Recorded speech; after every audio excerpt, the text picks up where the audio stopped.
Bonjour à toutes et à tous et bienvenue dans ce nouvel épisode de l'expatriation sans filtre. Je suis Karine, coach en expatriation et accompagnatrice sur le terrain. Et aujourd'hui, on va parler d'un sujet qui est souvent négligé, voire carrément ignoré par celles et ceux qui préparent leur départ à l'étranger.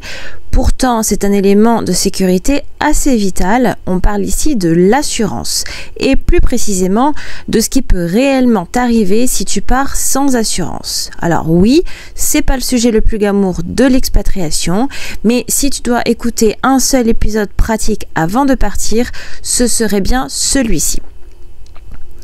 On va voir pourquoi est-ce qu'on néglige l'assurance quand on part. Je vais être assez direct, beaucoup d'expatriés ne prennent pas d'assurance parce qu'ils pensent que de toute façon ça ne sert à rien et parfois c'est bien vrai, on connaît les assurances, elles sont toujours là pour que l'on paye mais pas pour être remboursé. On pense que c'est trop cher. Et on peut le penser à juste titre, surtout quand on ne s'en sert finalement jamais. Et on pense aussi que on verra bien sur place quand on arrivera si on en a vraiment besoin et si c'est vraiment nécessaire finalement d'investir dans une assurance. Moi, évidemment que je comprends toutes ces personnes. On pense souvent que l'expatriation, c'est avant tout une aventure, un nouveau départ, du soleil, du changement. On fait souvent même l'amalgame avec le simple fait d'être un touriste et donc du coup on relègue les questions de sécurité au second plan. C'est parfaitement humain. On le fait aussi quand on part en voyage ou en vacances. On n'a qu'une envie, c'est de tout relâcher et de plus se prendre la tête avec les ennuis du quotidien.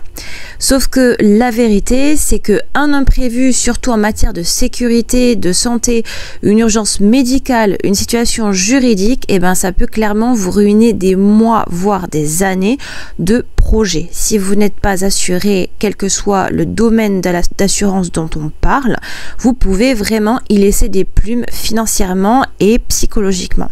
Et ça, ce sont vraiment des témoignages réels que je reçois tous les mois. Donc j'insiste vraiment bien sur le sujet de l'assurance. C'est une partie extrêmement importante de toute ma formation, de tout mon accompagnement et vraiment il ne faut jamais faire l'impasse sur ces choses-là. Alors, il est vrai que personne ne vous dit jamais quels sont les vrais risques lorsque vous vous expatriez. Voici une petite liste qui peut vous donner une idée, qui est non exhaustive, mais qui est déjà bien sérieuse des risques que tu encours sans une assurance adaptée, encore une fois, quel que soit le domaine d'assurance dont on parle. On a par exemple l'hospitalisation d'urgence. Clairement, une fracture, une appendicite, une morsure de certains animaux, notamment dans des pays où vous pouvez retrouver facilement des serpents, je pense à l'Amérique du Sud ou également à l'Australie. Une chute, surtout si vous êtes sportif, que vous aimez bien les randonnées ou faire des sports à sensation forte. Eh bien, sachez que par exemple aux États-Unis ou au Japon, une hospitalisation de 2 ou 3 jours peut coûter plus de 10 000 euros. Et oui, 10 000 euros pour à peine 2 à 3 jours. Et non, la carte européenne d'assurance maladie, la petite carte bleue et blanche, ou votre mutuelle française ne couvre absolument pas vos dépenses médicales en dehors de l'Union européenne. Je parle bien de l'Union européenne, ni sur le long terme. Donc c'est vraiment des choses à prendre en compte. On a tendance à facilement oublier quand on est en France ou quand on part en voyage, notamment au sein de l'Union européenne, que tant qu'on est dans l'UE, tout va bien en fait, on n'a pas vraiment besoin de faire de démarches autres. Mais dès qu'on quitte l'Union européenne, surtout si c'est pour un autre statut que le statut de touriste, eh bien il faut absolument se parer à toute éventualité. Certaines assurances sont prises en charge par votre carte bancaire, mais au bout d'un moment, elles ne vous couvrent plus sur le long terme. Donc il faut anticiper et prendre des assurances internationales faites exprès pour ce genre de situation. En termes de frais médicaux qui sont hors de prix, on peut également parler d'une simple consultation chez le médecin qui peut coûter entre 80 à 200 euros selon les pays. Il faut vous dire qu'en France, on a quand même pas mal de chances finalement de payer ce que l'on paye et que certains traitements ne sont pas nécessairement accessibles sans avancer les frais de manière conséquente. Vous avez également la possibilité d'avoir un accident ou un litige qui nécessite une défense juridique, et si vous n'avez pas d'assurance pour une défense juridique, eh bien ce sera tout pour votre poche. L'exemple type, un accident de la route à l'étranger, pas d'assistance juridique, vous êtes seul dans un pays dont vous ne maîtrisez pas forcément la langue qui plus est, et encore moins les lois, et ça peut assez vite mal tourner, parce qu'en tant qu'étranger, vous allez en plus être moins bien considéré si vous avez un accident avec un local. Ça, il ne faut pas oublier qu'à l'étranger, il y a cette préférence nationale qui est somme toute assez logique, mais à laquelle on ne pense pas forcément en étant français. Un autre cas assez typique, c'est le rapatriement qui n'est pas pris en charge. Alors, si vous avez le moindre souci, que ce soit pour des catastrophes naturelles et que vous avez besoin de rentrer chez vous rapidement, ou parce que vous avez des problèmes médicaux qui ne peuvent pas être réglés sur place, vous allez avoir besoin d'être rapatrié. Si ce n'est pas pris en charge dans votre assurance, ça va être pour votre pomme et ça peut vous coûter extrêmement cher. Il faut savoir que certains pays refusent l'accès aux soins lourds pour les étrangers qui sont non couverts, je précise bien non couverts, et qu'un rapatriement sanitaire dans ces cas-là peut coûter plus de 30 000 € selon la destination. Je ne dis pas que c'est des chiffres universels, loin de là, mais gardez bien en tête que c'est des sommes qui peuvent carrément crever votre budget et vous faire très très mal. En plus des besoins médicaux ou juridiques ou autres dont vous pourriez avoir besoin sur le moment.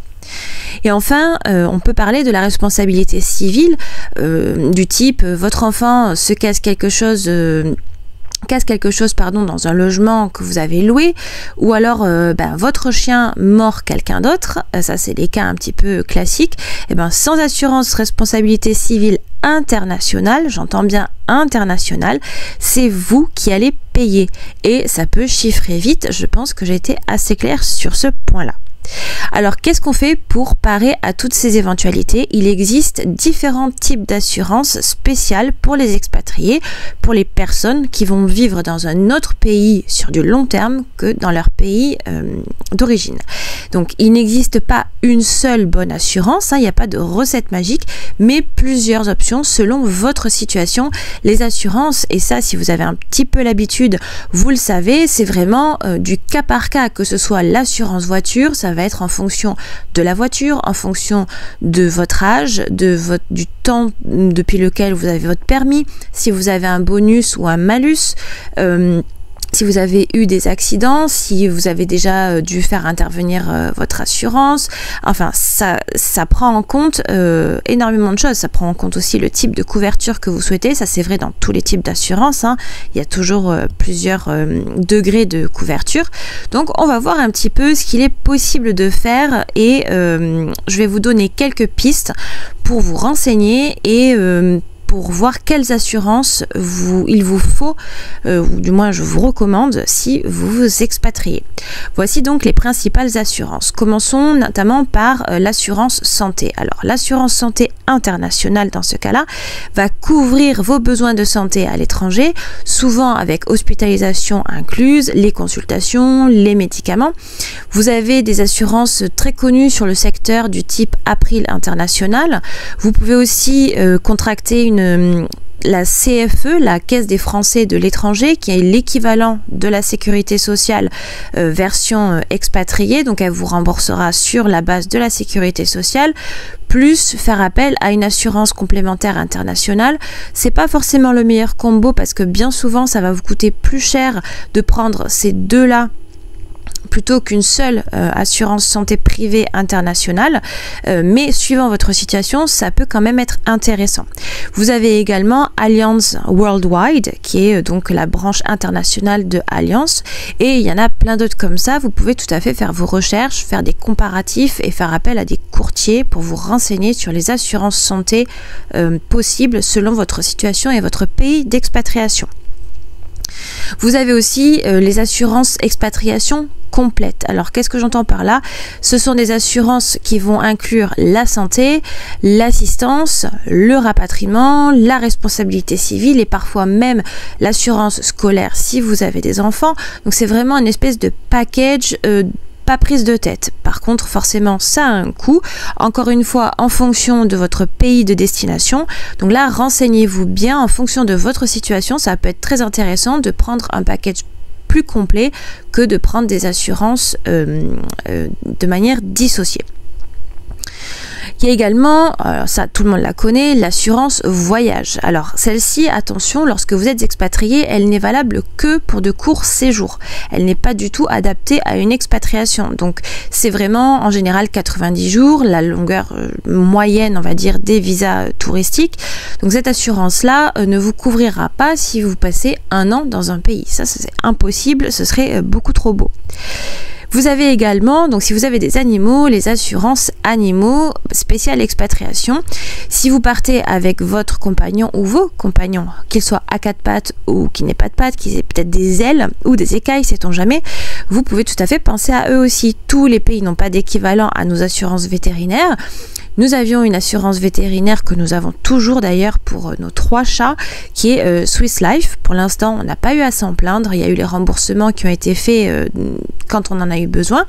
Et elle nous couvrait également lorsque nous habitions à Maurice. Mais ça, c'est à vérifier auprès de votre assurance. C'est pas une vérité absolue. Ça va vraiment dépendre de l'assurance, de sa capacité à vous rembourser des frais qui aurait eu lieu à l'international. Donc renseignez-vous bien si votre assurance vous couvre, et si elle ne vous couvre pas, demandez s'ils ont une option internationale et faites en sorte de prendre la bonne option ou de changer du coup d'assurance pour prendre une assurance adaptée au pays où vous comptez vous expatrier. Alors comment est-ce que l'on fait pour choisir l'assurance qui est adaptée à son profil, à sa propre situation? Avant de choisir donc une assurance, quelle qu'elle soit, encore une fois, quel que soit son domaine, posez-vous les bonnes questions. Question par exemple de combien de temps vais-je rester dans mon pays? Alors ça va pas forcément déterminer l'assurance ni son tarif. Par contre, ça va vous aider à savoir si vous partez que pour 3 mois et donc il vous faut juste une assurance voyage, assurance touristique, ou si c'est une vraie expatriation. Bon, là, techniquement, on parle d'expatriation.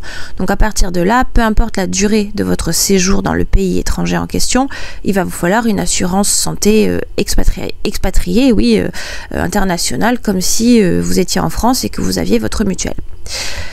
Une autre question qu'il faut absolument vous poser, c'est donc dans quel pays ou zone du monde est-ce que je m'expatrie, et ça va déterminer notamment le tarif de votre assurance. Est-ce que vous avez des antécédents médicaux? Forcément, c'est comme les mutuelles, ça fait monter la note. Est-ce que vous avez des enfants ou des personnes à charge? Est-ce que vous allez travailler sur place, salarié, freelance, digital nomade? Selon votre type de travail, votre statut de travailleur, ce ne sera pas la même chose. Si vous êtes salarié notamment, l'entreprise dans laquelle vous allez travailler peut vous proposer éventuellement une assurance. Je ne dis pas que c'est forcément la panacée. Quand j'étais en Chine, mon entreprise avait une assurance classique locale, mais ne me permettait pas d'accéder à des hôpitaux qui étaient internationaux. Or, mon problème étant la langue particulièrement, puisque je n'ai jamais appris le mandarin, j'avais besoin de pouvoir aller dans des établissements où les gens allaient parler anglais à coup sûr, et donc ça sortait du cadre de mon assurance de salarié. Donc j'avais une assurance internationale à côté qui me coûtait vraiment pas cher, c'était une 50aine d'euros par mois, c'était April International à l'époque. Attention, April ça chiffre, hein, mais ça je vous parle de ça, c'était il y a plus de 10 ans. Donc là, ça me permettait d'avoir accès surtout à des personnes qui parlaient ma langue. Sans ça, pas besoin spécifiquement de prendre une assurance internationale en plus de votre assurance salariée, du moment que vous avez accès à des soins qui sont tout à fait corrects. Il y a plein de pays qui proposent des soins tout à fait corrects d'un point de vue local.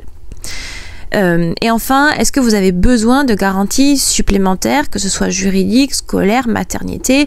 Il faut savoir que la maternité, il y a des assurances qui ne prennent pas en charge les 9 premiers mois suite à votre arrivée sur le sol étranger. Et oui, ils sont malins. Si jamais vous tombez enceinte avant de partir, eh bien vous ne serez pas pris en charge lorsque vous arriverez pendant les 9 premiers mois. Il y a un délai de carence, par exemple. Donc faites bien attention aux conditions également. Une petite astuce que je peux vous donner sur ce thème-là, c'est de prendre bien le temps de comparer plusieurs devis et n'hésitez pas à faire appel à un courtier, c'est son travail et ça vous coûtera pas plus cher.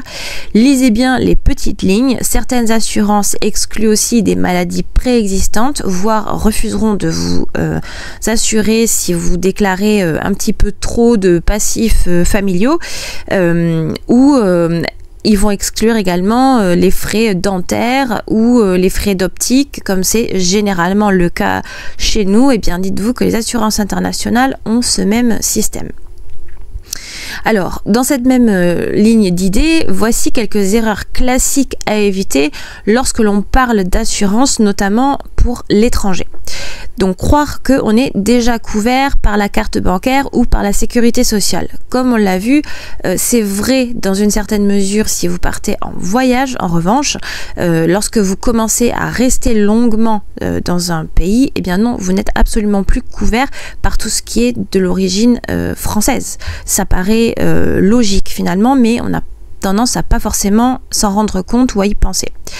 Une autre erreur à éviter, c'est de souscrire une assurance voyage au lieu d'une assurance expatriation, on en a déjà parlé. Également, se dire « Oh, je vais remettre à plus tard, je verrai quand j'arrive », c'est une mauvaise idée parce que on est souvent tellement poisseux ou le hasard fait tellement bien les choses que c'est justement parce qu'on va pas être couvert qu'il va nous arriver des cacahuètes. Donc vraiment, il vaut mieux anticiper, ça coûtera beaucoup moins cher. Également choisir l'assurance la moins chère. Alors ça, c'est pas forcément le bon plan parce que parfois la couverture réelle est particulièrement basse et ne couvrira pas les frais dont vous aurez besoin. Donc faire l'impasse sur une assurance qualitative, c'est pas non plus la bonne solution parce que c'est tout à fait le genre de cas où il va vous arriver les trucs les plus graves et où vous allez devoir banquer en fait tout ce que l'assurance ne prendra pas en charge. Donc au final, vous êtes à nouveau perdant. Mieux vaut payer un petit peu plus cher et être bien couvert que de prendre le risque d'avoir des milliers à débourser.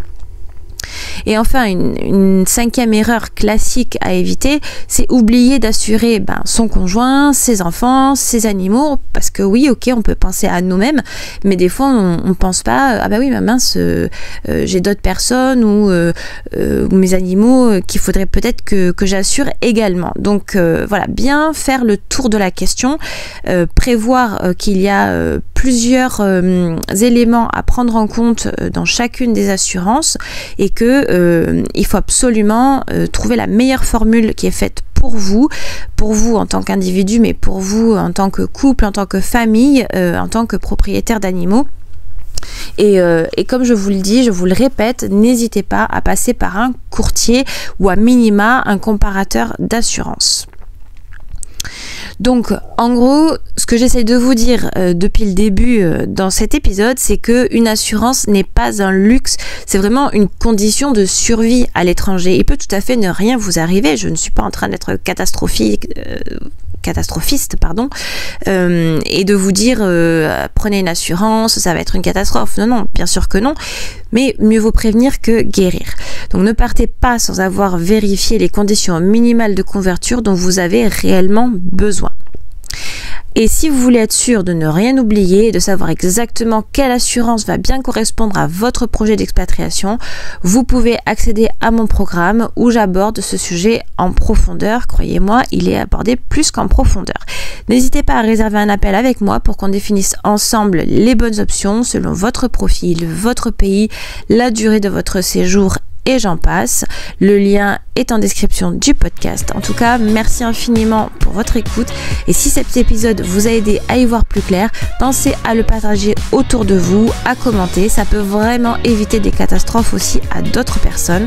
On se retrouve dans le prochain épisode de l'expatriation sans filtre. Et d'ici là, prenez soin de vous et assurez vos arrières.